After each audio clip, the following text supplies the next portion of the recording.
Hi అండి. దోసకాయ దోసకాయ రెసిపీ చేసుకుందామా? క్యాప్సికమ్ కర్రీ లెట్స్ ఎలా స్టార్ట్ నౌ. చేశానని మీకు నీట్‌గా ఎక్స్‌ప్లెయిన్ చేస్తాను వినండి.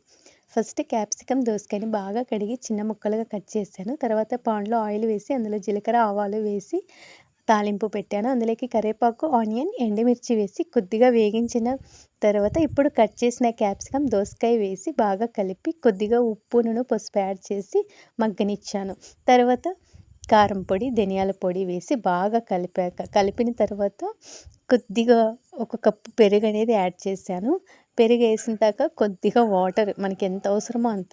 సో, వాటర్ యాడ్ చేసేసి బాగా మగ్గనిచ్చేసాను. ఫైనల్‌గా కొత్తిమీర యాడ్ చేసేసి స్టవ్ అయితే ఆఫ్ చేశాను.